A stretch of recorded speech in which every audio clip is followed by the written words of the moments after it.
कानपुर में चकेरी गांव निवासी किसान बाबू सिंह यादव की आत्महत्या के मामले में मुख्य आरोपी पूर्व भाजपा नेता डॉक्टर प्रियरंजन उर्फ आशु दिवाकर की मां उर्मिला प्रकाश का रविवार सुबह चकेरी श्याम नगर स्थित आवास पर निधन हो गया।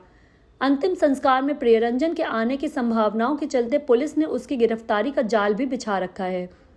इस बीच परिवारजनों ने चेतावनी दे डाली कि जब तक प्रियरंजन को जमानत नहीं मिल जाती उर्मिला का अंतिम संस्कार नहीं करेंगे। वहीं यह भी आरोप लगाया कि कुर्की का नोटिस जारी होने से उन्हें सदमा लगा और उनकी मौत हो गई। वहीं मां की मौत के चलते प्रियरंजन के घर नोटिस चस्पा होने की कार्यवाही फिलहाल नहीं की गई है। अभी पुलिस ने कोई कार्यवाही नहीं की। डॉक्टर प्रियरंजन की भाभी रेनू के अनुसार बाबू सिंह ने अपने हलफनामा में खुद के अनपढ़ होने की बात लिखी है। फिर भी उनके सुसाइड नोट में 2 अलग हस्ताक्षर कैसे आए, वो भी अलग अलग। इस पत्र को लिखने में 2 पेन का उपयोग किया गया है। इसकी फॉरेंसिक रिपोर्ट आ जानी चाहिए थी। उन्होंने कहा कि बाबू सिंह की पोस्टमार्टम रिपोर्ट के अनुसार उनके शरीर पर चोटें भी थीं। मैं आशु दिवाकर की भाभी हूँ, इस घर की बीच वाली बहू, और आज उम्मीद करती हूँ मैं मीडिया से भी कि वो आज सच छापे, क्योंकि पूरा एक तरफा ट्रायल हुआ है। मेरी माँ का आज निधन हुआ है। निधन उनका क्यों हुआ है ये शायद आप लोग अच्छे से अपने दिल पे अगर हाथ रखेंगे तो समझ में आएगा। इतना एक तरफे ट्रायल कि वो ये सदमा बर्दाश्त नहीं कर पाई, अपने बच्चे के लिए इतना परेशान है।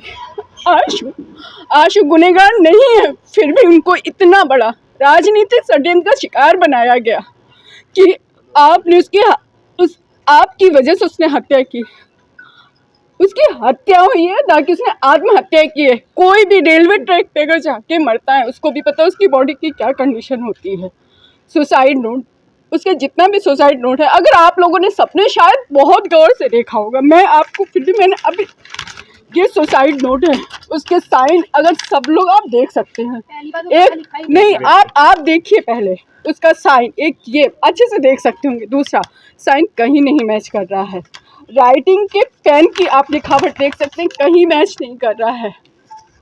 ठीक, उसको भगोड़ा घोषित कर दिया मेरा पूरा, क्योंकि मेरा परिवार जो है आज एक प्रतिष्ठित परिवार है। मेरे फादर इन लॉ जो कि एक शिक्षा विभाग में उच्च अधिकारी के पद में रहे, मेरे हस्बैंड भी उच्च अधिकारी के पद पे हैं।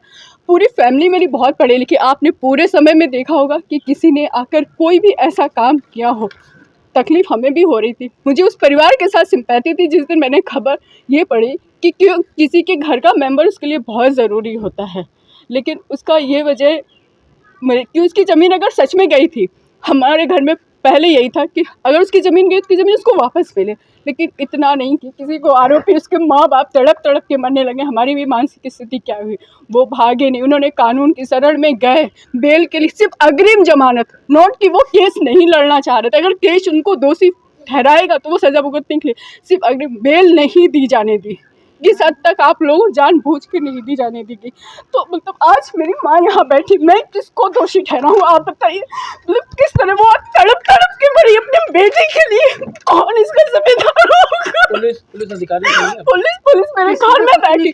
पुलिस जिस दिन पूछताछ करती है, पुलिस का पूरा भाभी विधवा भाभी को, मेरी विधवा भाभी को चाट के मारी। छोटी 9 साल की बच्ची जिसको फिट से आए, उसको इतना परेशान किया, उसकी क्या हालत हुई। पुलिस मेरे घर पे नहीं, आप लोगों ने अपना पक्ष पुलिस के अधिकारियों से नहीं लिया? नहीं, हम लोग अधिकारियों से मिले, लेकिन कोई पुलिस मेरे घर के अंदर 2 लेडीज थी, एक बेटी थी, पुलिस घर के अंदर बैठी। ये कौन सा कानून कहता है आप बाहर पहरेदारी कर सकते हो कि घर के अंदर हम बैठ के आपकी नहीं?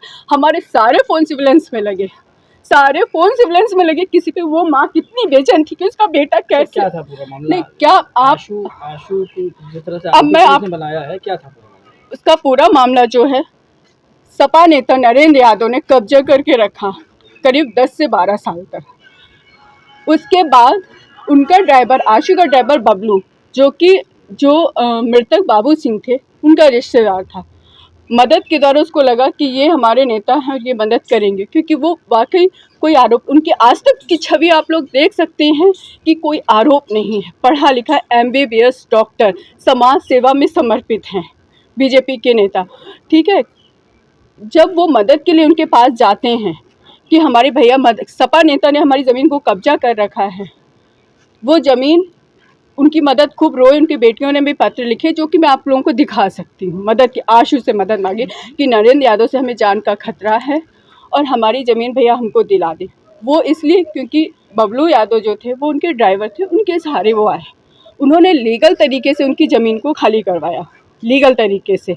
जब वो ज़मीन जिसके हाथ से जाएगी, जिसने कब्जा करके रखा है 15, 16, 17 साल से, उसकी मानसिक स्थिति क्या होगी। वो हैं सपा के नेता कि भाई तुमने हमसे ज़मीन खाली करवा ली। ज़मीन उन्होंने, बाबू सिंह ने इनसे जो भी एग्रीमेंट किया होगा कि भाई हमारी ज़मीन खाली हो जाएगी, हम इसका इतने में सौदा कर लेंगे, वो उनका सौदा जितने में भी हुआ होगा एग्रीमेंट के तौर पे हुआ होगा।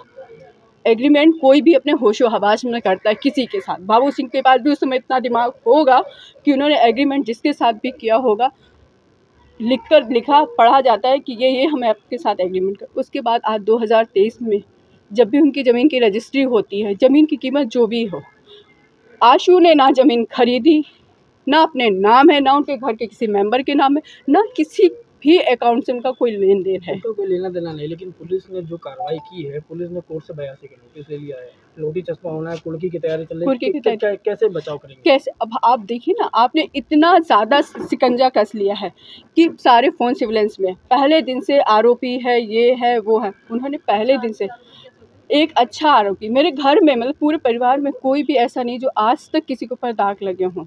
वो सिर्फ एंटीसिपेटरी बेल की सिर्फ। अब आप लोग बताइए, हम लोग मेरी माँ की मिट्टी रखी, मैं इसको नहीं जलाती हूँ, किसको दोषी ठहराऊँ?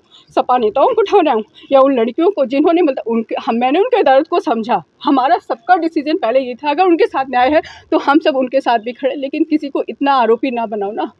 आप आशु के वीडियो वायरल कर रहे हो, कल को आपने बुलाया होगा ना अपने घर पे, तभी कोई भी आपको मैं अपने घर बुलाऊंगी, तभी आप हमारे घर आएंगे ना। पुलिस की कार्रवाई से कितना संतुष्ट हो? पुलिस की कार्रवाई से मैं बिल्कुल संतुष्ट नहीं हूँ। इतना ज़्यादा शिकंजा, मेरी माँ की क्या हालत हुई है। अंतिम संस्कार में आंसू हम चाहते हैं कि उनको बेल भी मिले और मेरी माँ के साथ न्याय हो। और आशु पूरा सहयोग देंगे, पूरे केस में सहयोग देंगे। अगर वो दोषी पाए जाते हैं, हम सब इसके लिए तैयार, अगर दोषी पाए, लेकिन अगर उनको पहले जब तक बेल नहीं मिले, उन आशु ने भी अंतिम संस्कार कब तक नहीं करेंगे? हम नहीं करेंगे, जब तक वेट करेंगे। हमें भी न्याय चाहिए, आशु की बेल चाहिए हमें, हम भी आशु की बेल चाहिए, हम आशु की बेल के लिए वेट करेंगे।